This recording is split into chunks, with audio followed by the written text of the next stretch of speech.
that. I think the model we're looking at is the Kurdish regional government in Iraq, which for all intents and purposes is independent. It's virtually self-governing.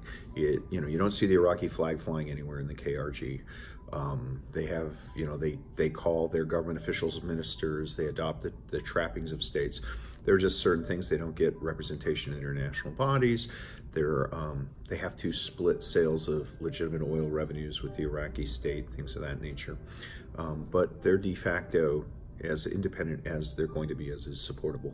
And I think, provided that the YPG SDP enclave it is not seen as an oppressive, does not devolve into something that oppresses the Sunni Arabs who also live under that thing, and provided that it doesn't become a safe haven for PKK Öcalan faction attacks into Turkey, I think that it's quite possible that what we'll see is something analogous to what we saw in Iraq. It'll be a de facto, a sovereign but not independent region for the Kurds.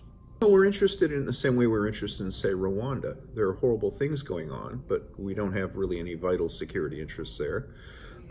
But at the end of the day, we were the only country that could put an end to the genocide in Rwanda.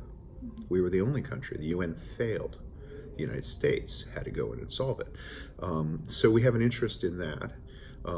But another thing that complicates this is Bashar al-Assad has tried very hard to portray all of his opposition as hardcore Al-Qaeda, Islamist terrorists, Islamist, not Islamic, enemies of the global order. The Russians have gone along with this. In Idlib, there are a lot of bad people there. They are thoroughly marbled into that, and quite frankly, it would be very hard to get a consensus in the United States to go to the defense of some of these people.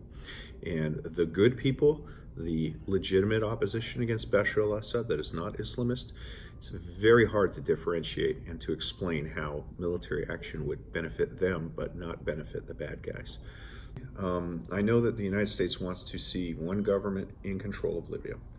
And, right now we don't support Haftar, we support the other government. But it's clear that neither one is in control of it. I think that if Haftar had managed to do what he thought he was going to do and taken over Libya and run it, within a couple of months, I think everybody would have been forced just to recognize reality and to say, okay, you run the country, we'll deal with you. But that's clearly not the case. And I think that, the president is mercurial in his remarks, and I don't think you can predict what he's going to say from one day to the next, and I don't think you can count on him to be constant in his remarks. Analysts have looked at it and said he tends to reflect the last conversation he had. And look, General al-Sisi's views are not irrational, they're logical, but they come from his perspective.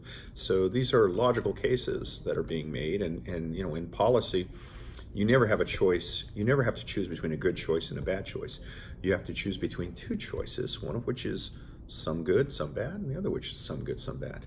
And so, the president's swayed by that. But I can tell you that the U.S. government's position is, we want one government, we're supporting one government.